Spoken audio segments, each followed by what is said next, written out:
여러분 이제 기억나시죠? 우리 일곱 신비 예전에 제가 한번 하나씩 여러분에게 강의한 적이 있습니다.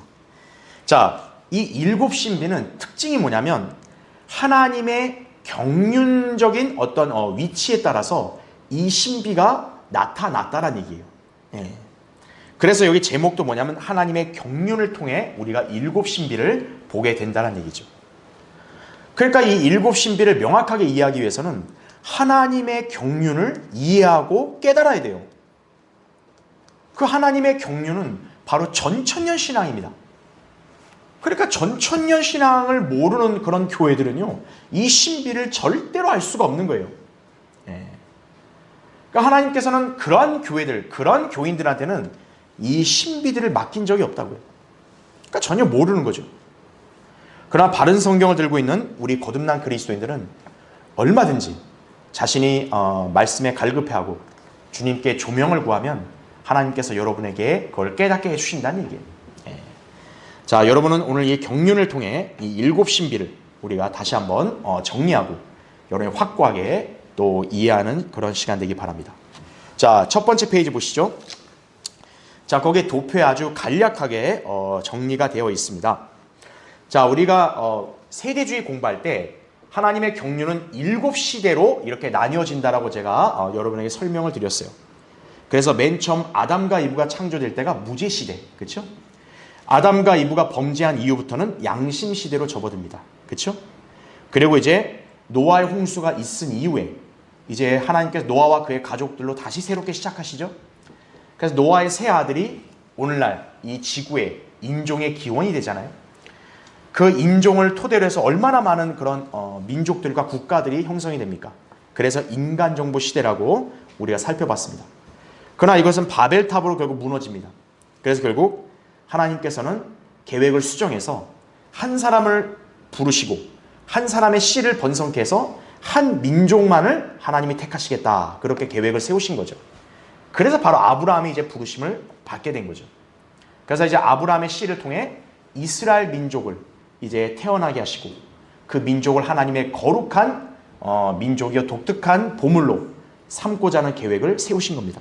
그래서 이제 그 약속 시대 하나님이 이제 아브라함과 그의 가족들에게 약속을 하는 거죠. 예. 자, 그 약속 시대를 이제 뒤이어서 이제는 아브라함의 씨가 번성케 되고 하나의 민족이 형성이 돼야겠죠. 그렇게 해서 결국 모세를 통해 출애굽을 하게 하셨고 결국 율법을 주심으로써 하나님은 지구상에 있는 민족들 중에 아브라함의 씨인 유대인들만을 택하십니다. 그래서 이 시대를 율법 시대라고 얘기를 하죠. 자, 바로 여기까지가 이제 구약 시대로 우리가 이렇게 정리할 수 있습니다.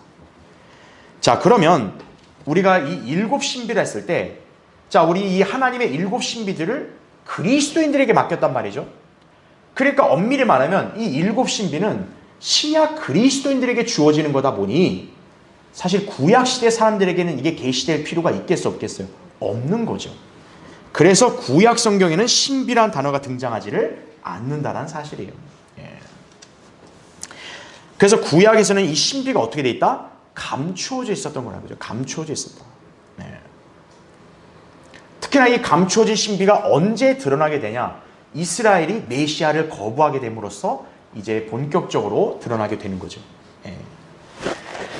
자, 그렇게 해서 이제 율법 시대 이후에 이제 십자가 사건이 있음 이후부터 교회가 형성이 되죠. 그래서 이제 교회 시대가 시작이 됩니다. 자, 바로 이때부터 일곱 신비는 바로 여기에 이제 배치가 된다는 얘기죠. 그래서 거기 동그라미 1번 보시면 무슨 신비?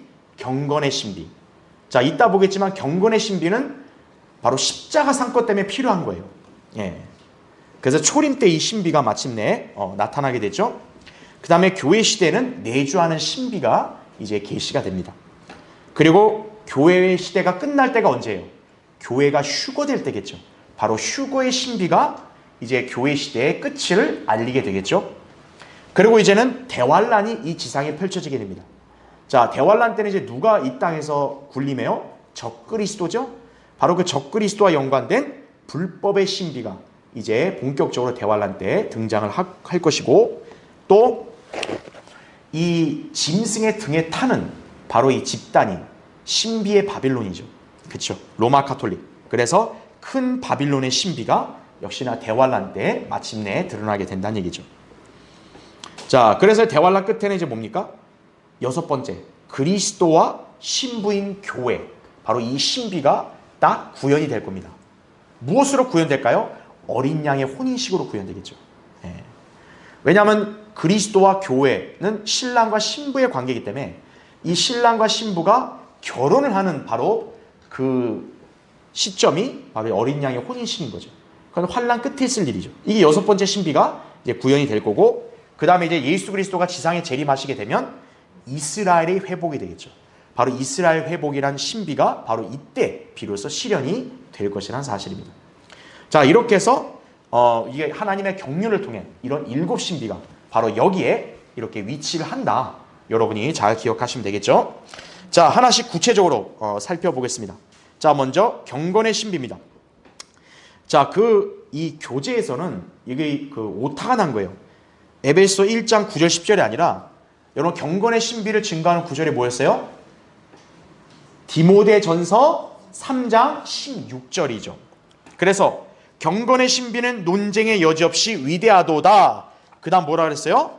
하나님께서는 육신으로 나타나셨고, 그래서 제가 이거 여러분에게 강조했고 표시해두라고 했어요. 누가 육신으로 나타났다? 하나님이 육신으로 나타났다는 거예요. 그래서 이게 신비라는 거예요. 그리고 성령으로 의롭게 되셨으며 천사들에게 보이셨고 이방인들에게 전파되셨으며 세상에서 믿음 받으셨고 영광 가운데로 들려 올라가셨습니다. 말씀을 하고 있는 것이죠. 그래서 밑에 보면 밑줄 쳐져 있죠. 경건의 신비는 하나님께서 육신의 몸을 입고 나타나신 신비다. 이게 바로 성육신의 신비란 사실을 여러분이 기억하시면 됩니다. 여러분, 성육신은 무엇이 있기에 가능한 겁니까? 동정녀 탄생이 있으니까 가능한 거예요. 그렇죠. 그래서 동정녀 탄생과 또 이것은 예수 그리스도가 하나님이시라는 진리를 설명하는 거기 때문에 신성과 밀접한 관련이 있다는 사실을 여러분이 기억을 하시면 되겠죠. 그렇죠. 그래서 이제 그 다음 페이지 보세요. 자, 그래서 예수님께서는 빌립이 예수님께 이런 요구하죠. 아버지를 보여달라고. 그러니까 예수님이 아주 답답해 하십니다. 그렇게 내가 너랑 오래 함께 있었는데 나를 모르냐? 나를 본 자는 뭐라 그래요? 아버지를 보았느니라. 요한복음 14장 9절에 말씀하죠. 자, 하나님께서 육신을 나타나신 사실이 그걸 왜 신비일까요? 인간의 말과 이성으로 설명하려 해도 설명할 수 없기 때문에 그런 거죠. 하나님은 기본적으로 영이시잖아요. 인간은 육이고. 그냥 영이신 하나님이 어떻게 인간의 육을 입고 태어나나요? 그렇죠? 쉽게 얘기하면 하나님이 어떻게 응애 하고 태어나냐고요. 이거는 이성으로 접근하는 게 아니에요. 우리 이성으로 이해가 안 된다 해서 이거는 잘못됐어라고 말할 수 없어요. 그래서 경건의 신비는 논쟁의 여지가 없다고 하는 거예요. 그래서 그러니까 예수님이 여러분 이 땅에 태어났을 때 어때요? 갓난아기죠. 여러분 갓난아기는 얼마나 조심해야 돼요? 그렇죠. 자칫 잘못하면 머리를 다칠 수도 있고. 그렇죠. 또 그 갓난아기는 잘 먹여야 되고 잘 씻겨줘야 되고 하나님이 인간의 손길에 그런 보살핌을 받았다는 거예요. 여러분 이게 어떻게 이성으로 이해가 됩니까? 그렇죠? 그래서 인간의 말로 설명할 수 없는 신비란 얘기죠. 그렇죠? 개역성경에는 이거를 비밀로 바꾼 거예요. 아, 크도다 경건의 비밀이요 이거죠. 네. 아니 하나님이 육신으로 나타난 게 여러분 안 알려진 거예요? 다 알려졌잖아요. 이미 인류 역사에. 문제는 뭡니까? 안 믿으니까 문제인 거죠. 그거를 인간의 그런 알량한 두뇌로 자꾸 이해하려고 하니까 머리가 아프죠. 그러니까 이거는 비밀이 아니라는 거예요. 신비다 이거예요. 신비. 감춰진 게 아니라 계시가 된 건데 이성으로 설명할 수 없는 그런 영역이다라는 얘기죠. 네. 그래서 우리는 이걸 어떻게 하는 거예요? 그대로 받아들이는 거예요. 그렇죠? 자, 두 번째 신비는 뭡니까? 성도들 안에 내주하시는 예수 그리스도에 관한 신비. 자, 그 밑에 관련 구절 골로새서 1장 27절이죠. 하나님께서는 이들에게 이방인들 가운데서 이 신비의 영광의 풍요함이 어떠한지를 알고자 하셨으니 이 신비는 자 뭐라고 합니까? 너희 안에 계신 그리스도시요 곧 영광의 소망이라 말합니다. 여러분 여기서 너희라고 하죠. 너희. 한 사람이 아니에요. 우리 그리스도인들 전체를 통칭하는 거예요. 우리 안에 예수 그리스도가 지금 내주하고 계신다는 거죠. 자, 구원받은 그리스도인들 안에 예수 그리스도가 내주하시는 모습은 마치 질그릇 안에 보물을 간직하고 있는 것과 똑같다는 얘기죠. 그래서 바울이 뭐라고 얘기합니까? 고린도서 4장 7절에 보면 우리가 이 보물을 질그릇에 가졌다 그래요. 여러분, 질그릇이 뭡니까? 인간의 육신이죠. 우리의 몸은 물과 흙이 섞여 있는 거잖아요. 질그릇. 이 질그릇, 우리 안에 누가 계신다? 보물인 예수 그리스도가 계신다는 거예요. 자, 이게 왜 신비일까요? 두 가지로 우리가 설명할 수 있겠죠. 첫째가, 아니 한두 사람도 아니고 어떻게 이 지상의 모든 그리스도인들 개개인 안에 예수 그리스도가 내주할 수 있냐 이거예요. 여러분, 예수님은 몇 분이에요? 한 분이에요. 근데 한 분이 예수님이 어떻게 저 수십억 명 되는 그리스도인 안에 동시에 내주하고 있냐고요. 그러니까 이건 신비란 얘기죠. 두 번째 이유는 뭡니까? 여러분, 예수님은 거룩하신 하나님이잖아요. 거룩하신 하나님은 죄와 불결함 속에 있을 수 있어 없어요? 없는 겁니다. 하지만 우리 인간은 본질적으로 어때요? 우린 다 죄성이 있단 말이에요. 우리 인간은 때때로 어때요? 육신을 따라 행하죠. 막 육신적인 그런 말하고 막 육신적인 나쁜 습관 보이고. 근데 그럴 때마다 어떤 거예요? 거룩하신 주님이 우리 안에 그대로 계시는 거예요. 하나님은 원래 본성상 그걸 참을 수 없는 것인데도 어때요? 계속 계시는 거예요. 그게 신비죠. 이게 설명할 수 없는. 그렇죠? 그러니까 여러분은 예수 그리스도가 여러분 안에 내주하신다는 이 진리를 접할 때는 항상 뭘 유념하셔야 돼요? 여러분이 순간 육신적으로 뭔가 되려고 할 때 딱 여러분은 바로 생각하셔야 돼요. 아, 지금 나 혼자 아닌데. 내 안에 예수님이 계신데. 지금 내가 이런 모습을 하면 어떻게 되겠어요? 예수님이 똑같이 되는 거 아니에요? 그러면 안 된다고요. 그러니까 여러분이 육신적이고 또 죄악에 연루된 그런 유혹이 왔을 때는 항상 이 점을 염두에 두는 거예요. 아니야. 예수님이 내 안에 계셔. 지금 내가 감히 이거에 동의하면 우리 주님도 거기에 같이 끌어들이는 거야. 여러분이 그런 두려움을 가지셔야 되는 거예요. 그렇죠? 자, 다음 페이지 보십시오. 밑에 그 박스칸 보세요. 락완 목사님이 이런 표현한 거예요. 예수 그리스도께서 당신을 구원하시어 거듭나게 하셨을 때 그분께서 무슨 일을 하셨는지 아는가? 그것은 문명인을 데려다가 고릴라가 있는 우리에 넣으신 것이다 이거죠. 그 고릴라는 화를 내기 시작하고 으르렁거리고 위협하면서 싸우려고 한다 이거죠. 더 이상 행복하지 않다. 더 이상 편안하지 않다. 주님께서 우리를 구원하실 때 우리 인생을 망가뜨리신 것이다. 우리 육신을 계속 그러는 거예요. 여러분, 여러분의 육신의 본성과 성질들 하려고 하죠. 그럴 때 주님이 얼마나 괴로우시겠어요. 그걸 늘 여러분이 항상 염두에 둬야 되는 거예요. 그렇죠? 그래서 구원받은 사람과 구원받지 않은 사람의 차이 뭐냐? 구원받지 않은 사람은요, 그런 장애가 없어요. 그냥 자기 마음대로 하는 거예요. 그냥 가책이란 게 없는 거예요. 구원받은 사람은 뭐냐면 양심이 살아있기 때문에 때로는 그렇게 했을 때 찔림을 받아서 자백을 하는 거예요. 아, 주님, 제가 잘못했습니다. 저를 용서해 주십시오. 제가 이러면 안 되는데 주님, 제가 연약해서 그렇습니다. 용서해 주십시오. 그런 자백을 하는 거예요. 그럼 자백하면 용서해 주시는 거예요. 근데 뻔뻔한 사람은 자백을 안 하는 거예요. 그럼 이제 하나님 앞에 징계를 받는 거예요, 그 사람은.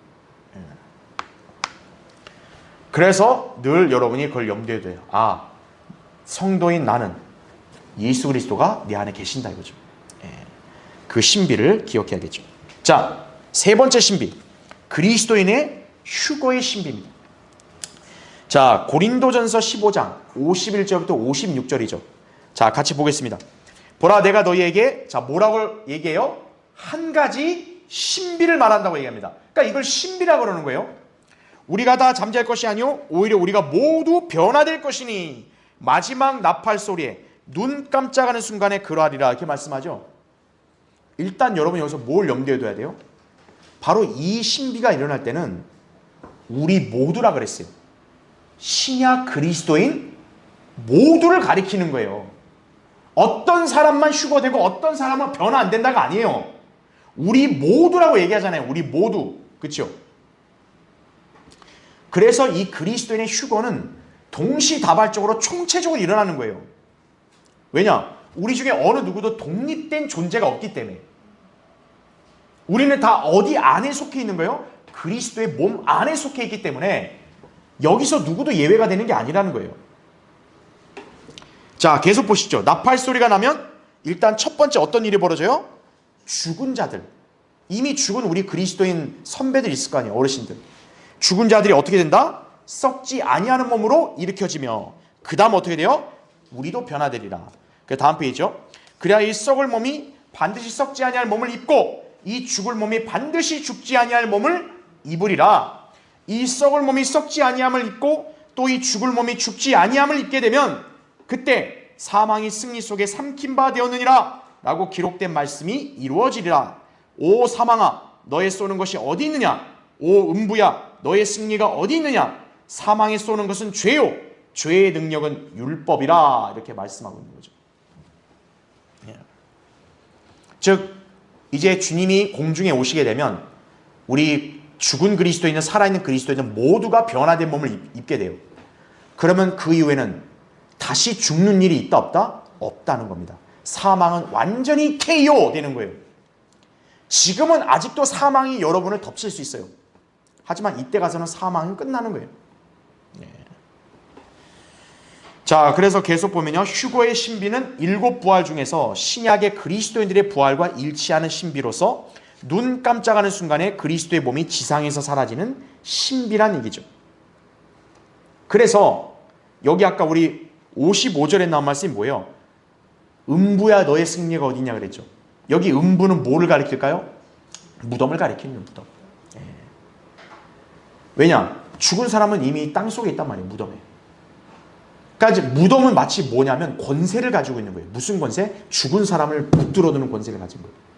그런데 이제 우리가 휴거될 때, 변화된 몸을 입을 때는 그 음부의 권세가 아무짝에도 쓸모없게 되는 거예요. 왜? 죽은 사람 일어나니까 그냥 바로. 무덤에서 나오니까요. 바로 그걸 얘기하는 거죠. 다음으로 살아남아있는 성도들은 어떻게 될까요? 끌려 올라갑니다. 자, 그에 대한 모형이 바로 누구예요? 에녹이에요. 에녹. 그래서 이 구약시대에서요. 유일하게 죽지 않고 휴거된 2 사람이 있죠. 에녹과 엘리야. 근데 차이는 뭐냐? 엘리야는 대환란 때 나와서 결국 죽게 돼요. 하지만 에녹은 다시 죽지를 않는 사람이에요. 유일한 사람이에요. 그러니까 죽음을 맛보지 않고 휴거된 사람은 2 사람이지만 그 중에서 다시는 죽지 않는 사람은 에녹이라고요. 바로 그 에녹을 왜 하나님께서 남겨두셨냐? 훗날 신약 그리스도인들의 모형으로 삼는 거예요. 그러니까 그 당시에 사람들이 그걸 알았겠어요? 모르죠. 근데 이미 하나님은 그것을 감추어 두신 거예요. 이 신비를. 이거를 누구한테 나중에 계시해요? 바울에게 계시해 주는 거예요. 그래서 예수님이 요한복음 11장 25절 26절에 말씀하죠. 나는 부활이요 생명이니 나를 믿는 자는 뭐라 그래요? 죽어도 살 것이며 그죠? 그 다음에 뭐라 그래요? 또 살아서 나를 믿는 자는 누구나 영원히 죽지 아니하리라. 내가 이것을 믿느냐 이거예요. 여러분 믿으세요? 그걸 믿는 사람이 구원의 확신을 가진 그리스도인이에요. 그러니까 예수님은 이걸 암시하신 거예요. 앞으로 있습니다. 이제는 그분을 믿는 교회 시대가 도래할 텐데 그때 딱 2 부류로 나뉜다 이거예요. 그분을 믿고 죽었던 사람 다시 살아난다 이거죠. 그게 첫 번째 순서고, 그래서 또 살아서 나를 믿는 자는 영원히 죽지 아니라 2 번째 부류, 살아남아 있는 사람들이 변화되는 거예요. 그래서 예수님은 이런 표현을 쓰신 거예요. 그래서 밑에 락환 목사님이 이렇게 고백을 하죠. 나는 이 일이 오늘 밤에 일어났으면 좋겠다 그죠. 오늘 밤에. 만약 주님이 오늘 밤에 공중에 오셔서 우리를 데려가신대요. 서운하신 분 한번 손 들어보세요. 안 된다.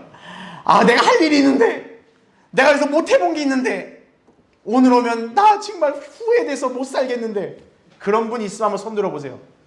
없죠? 네. 오늘 밤에도 오시면 우린 좋은 거예요. 아멘이라고. 그렇죠? 예. 왜 그럴까요? 오늘 주님이 오시면 다 해결되는 거예요. 지병 있는 사람 다 해결되는 거예요. 무릎 아프고 허리 아픈 사람 다 해결되는 거예요. 당뇨병 있는 사람 다 해결되는 거예요. 암에 걸렸다 이거죠. 다 해결되는 거예요. 아, 근데 치매 끼고 오고 있다고. 다 해결되는 거예요, 다. 그러니까 오늘 밤에도 오면 좋겠다 이거죠. 근데 안타깝지만 여기 락과 목사님은 그런 소망을 안고 이미 잠들었다고요. 이소공 목사님도 잠들었다고요. 그러나 아직 우리에게는 기회가 있는 거예요. 그렇죠. 자, 다음 페이지 보십시오. 그래서 그 박스칸에 보면 그 위에서 세 번째 줄 보세요. 몇 년 전에 그 미국 남부에서 사람들이 이런 노래를 불렀대요. 예수님 조금만 더 기다려주세요. 락과 목사님은 재치 있게 이렇게 바꿨대요. 예수님 조금만 더 서둘러 주세요. 그렇죠? 여러분 어떤 노래 택하실래요? 예수님 조금만 기다려주세요. 아, 나 지금 그동안 믿음 생활 제대로 못했는데 좀 열심히 하고 가야죠. 조금만 기다려주세요. 이럴 거예요? 주님 서둘러 주세요. 지체하지 마십시오. 이런 고백이 나와야죠. 그렇죠? 자, 나머지는 여러분 읽어보시면 되고, 자, 그 다음 페이지 불법의 신비 보시죠. 자, 불법의 신비는 거기 데살로니가서 2장 7절 8절에 나온 말씀이에요. 불법의 신비가 이미 활동하고 있나니 이렇게 나옵니다. 특이하죠? 불법의 신비는 앞으로 오는 것이 아닌가? 아니요.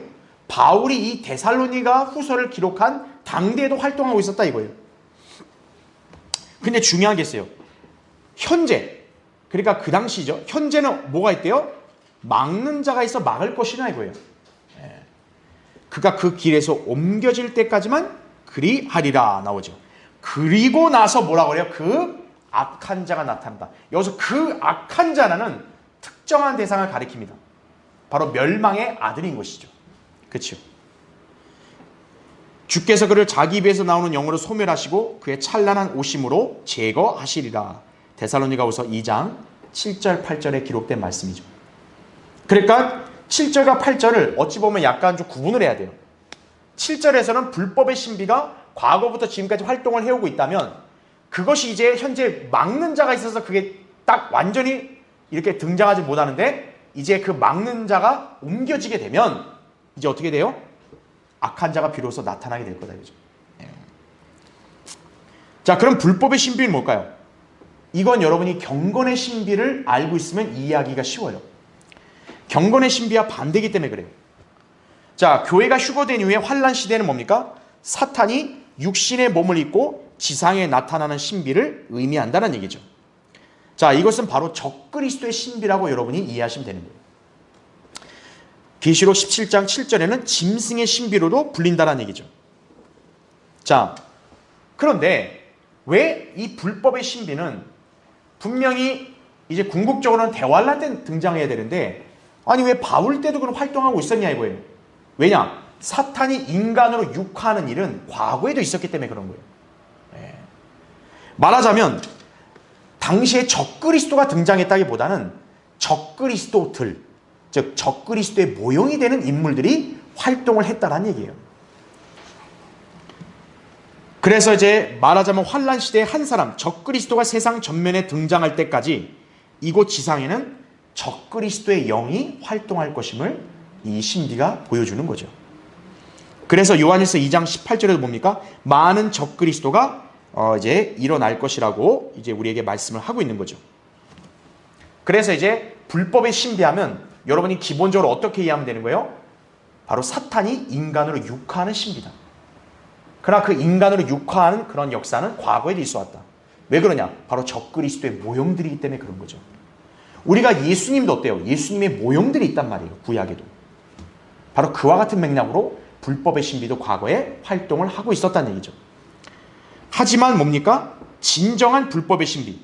이제 진정한 그 악한 자는 환란 중반에 등장하게 될 거란 얘기죠. 그 길에서 옮겨질 때까지 제가 말씀드렸죠. 바로 죄의 사람이 살해를 당해가지고 죽다가 다시 부활함으로써 멸망의 아들로 그렇게 바뀔 거라는 걸 우리가 요한계시록 때 공부했죠. 바로 이것이 불법의 신비라는 사실을 여러분이 잘 기억하시기 바랍니다. 자, 다음 시간에 또 이어서 공부하겠습니다.